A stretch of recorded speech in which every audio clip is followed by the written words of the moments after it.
A high school bully humiliates a teen in front of everyone, but when Barron Trump steps in, the tables turn in a way no one expected. What happens next will leave the entire school stunned and inspire you to stand up for what's right. The hallway bustled with activity as students rushed to their next classes. Amidst the chaos, a hush fell over one corner where Alex stood, cornered by a group of sneering teens. The crowd around them grew, a mix of curiosity and discomfort etched on their faces. Some shifted nervously, eyes darting between Alex and the bullies, while others pretended not to notice, hurrying past with quickened steps. Jake, the ringleader, towered over Alex, his lips curled into a mocking grin. "Nice shirt, Alex. Did your grandma pick that out for you at the dollar store?" His words dripped with disdain, eliciting nervous laughter from his cronies. Alex's shoulders hunched, his gaze fixed on the floor as he tried to make himself smaller, invisible. The air grew thick with tension as Jake circled Alex like a predator. "What's wrong? Cat got your tongue?" He reached out, flicking Alex's collar. "Or are you too poor to afford a comeback?" Each taunt landed like a physical blow, causing Alex to flinch. Alex's face flushed red, a mix of shame and anger. His hands trembled at his sides, balled into tight fists. He wanted to speak up, to defend himself, but fear paralyzed his voice. The weight of dozens of stares pressed down on him, amplifying his sense of isolation. This scene played out a familiar dynamic in high school hierarchies. The bully, seeking to assert dominance, chose an easy target. The bystanders, caught between empathy and self-preservation, remained silent. Their inaction reinforced the bully's power, creating a cycle that seemed impossible to break. As Jake opened his mouth for another barb, a figure emerged from the crowd. Barron Trump, known more for his famous last name than his actions, stepped into the circle. A collective gasp rippled through the onlookers.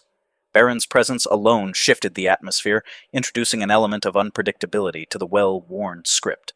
Jake's confidence wavered for a moment, uncertainty flashing in his eyes. He glanced at his friends, seeking reassurance before puffing out his chest. "Well, well. Looks like money does buy friends after all. What's a Trump doing hanging out with losers?" The hallway fell silent, all eyes on Barron. Would he join in the mockery, cementing his place at the top of the social hierarchy? Or would he surprise them all? The tension stretched taut as a wire, ready to snap at any moment. Barron's next words would shatter expectations and set in motion a chain of events that would transform not just Alex's life, but the entire school culture. As he opened his mouth to speak, no one could have predicted the impact his response would have. What if the most powerful weapon against bullying isn't strength or status, but wit? As Barron stood toe-to-toe with Jake, he was about to demonstrate a truth that would leave everyone stunned. Sometimes the cleverest comeback is the one no one sees coming. Barron's heart raced as he faced Jake, acutely aware of the expectations weighing on him. The Trump name carried a certain reputation, and part of him longed to lean into that power, to crush Jake with sheer force of personality. But as he looked at Alex's hunched shoulders, a different instinct took hold. "You know, Jake," Barron began, his voice steady despite the adrenaline coursing through him, "I've been thinking about what you said." The crowd held its breath, unsure where this was going. "You're right that money can buy a lot of things. But you know what it can't buy?" He paused, letting the question hang in the air. "The satisfaction of earning something on your own merit." Jake's sneer faltered, confusion replacing his earlier bravado. Barron pressed on, his words gaining strength.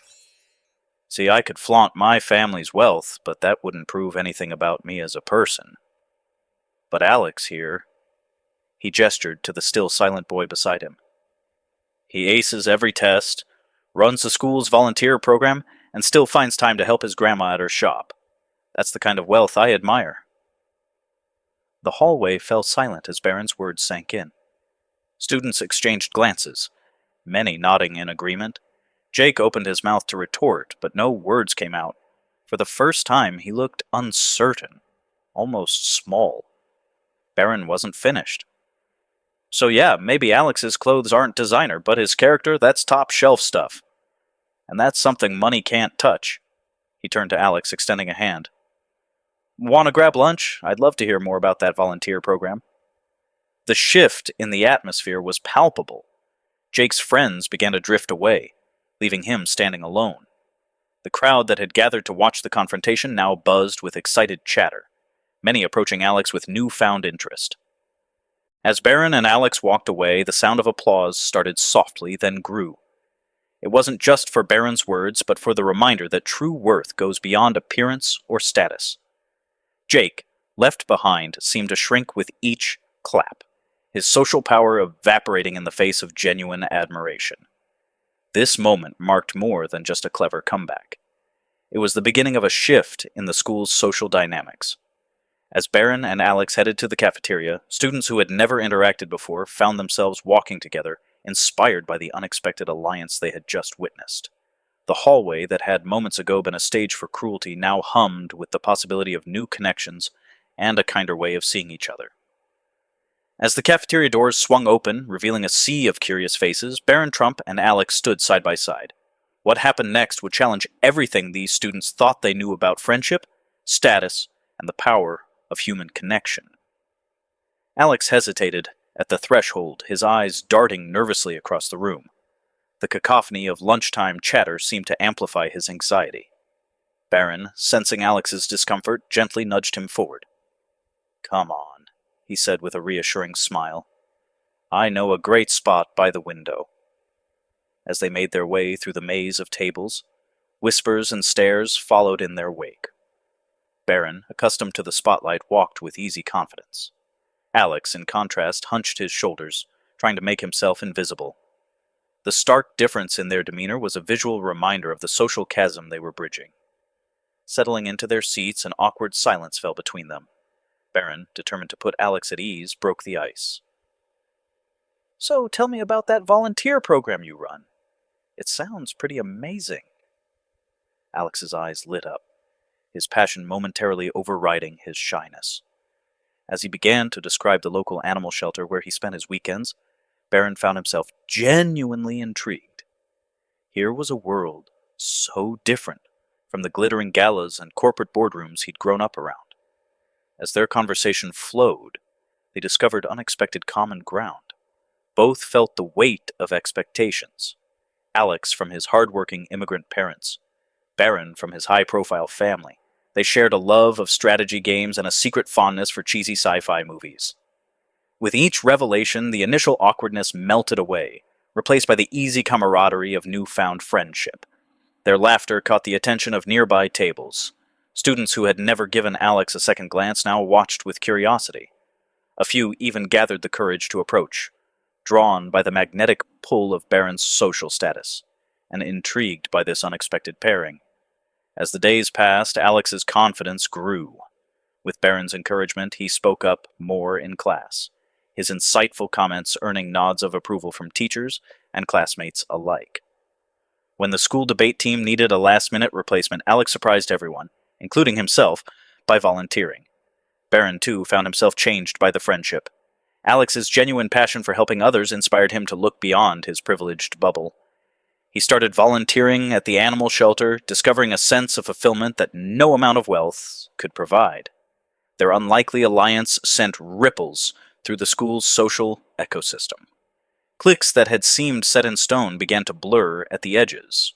Students from different backgrounds found themselves mingling, inspired by the example set by Barron and Alex. As the end of the semester approached, a palpable shift had occurred in the school's atmosphere. The hallways buzzed with a new energy, a sense of possibility that hadn't existed before. And at the center of it all were two boys who had dared to defy expectations and forge a connection that would transform not just their lives, but the entire school community. The transformation often begins with a single voice. As students filed into the auditorium for the year's final assembly, an electric anticipation filled the air. No one could have predicted the profound impact one student's words were about to have on the entire school. Alex stood backstage, his hands trembling as he clutched his note cards. The once shy teen who had shrunk from attention now prepared to address the entire student body. Barron, sensing his friend's nerves, gave Alex's shoulder a reassuring squeeze. "You've got this," he whispered. "Just speak from your heart." As the principal introduced Alex, a hush fell over the crowd. Curious whispers rippled through the audience. Alex took a deep breath and stepped into the spotlight, his eyes scanning the sea of faces before him. For a moment, fear threatened to overwhelm him. Then his gaze landed on Barron, sitting in the front row with an encouraging smile. Alex straightened his shoulders and began to speak. "A few months ago I was invisible," he started, his voice gaining strength with each word. Or at least, that's how I felt. But then something happened that changed everything. Alex recounted the day Barron had stood up for him, not with fists or insults, but with kindness and understanding. As Alex spoke about the power of small acts of courage, students leaned forward in their seats. Even the teachers, who had heard countless speeches in this auditorium, found themselves captivated. Alex's words painted a vivid picture of a school where everyone felt valued, where differences were celebrated rather than mocked. "We all have the power to make a difference," Alex continued, his voice ringing with conviction. "It doesn't take wealth or status. It just takes the courage to be kind, to stand up for what's right, even when it's hard."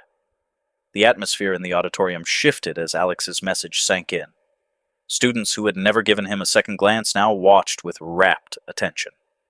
Even the group that had once tormented Alex sat in stunned silence, their expressions a mix of shame and dawning realization.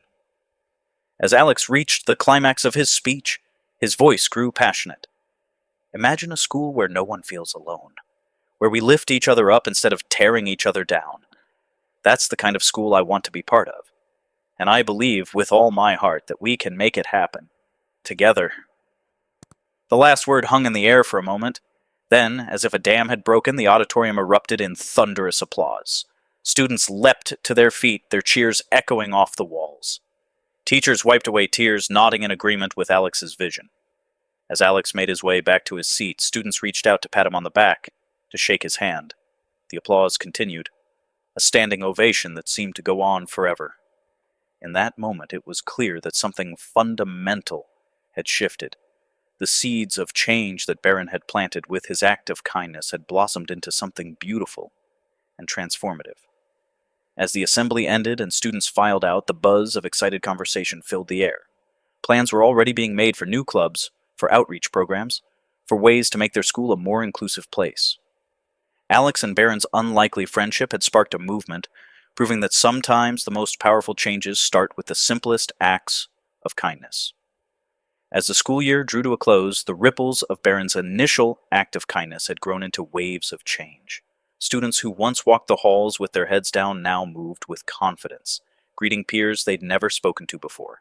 The cafeteria, once rigidly divided by social cliques, buzzed with a new energy as groups mixed and mingled. Teachers noticed a shift, too. Classroom discussions became more inclusive, with students eager to hear diverse perspectives. The school's anti-bullying program, once viewed with cynicism, now thrived with enthusiastic volunteers. Even the most hardened skeptics couldn't deny the transformation.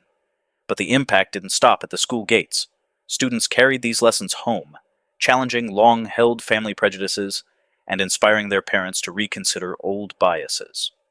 Local businesses reported an uptick in teen volunteers as young people sought ways to make a difference in their community. As Barron and Alex walked out of school on the last day, they paused to take in the scene. The courtyard was alive with laughter and chatter, students from all walks of life coming together in ways that would have seemed impossible just months ago. They exchanged a glance, both realizing the profound truth they'd discovered. One small act of courage can spark a revolution of kindness.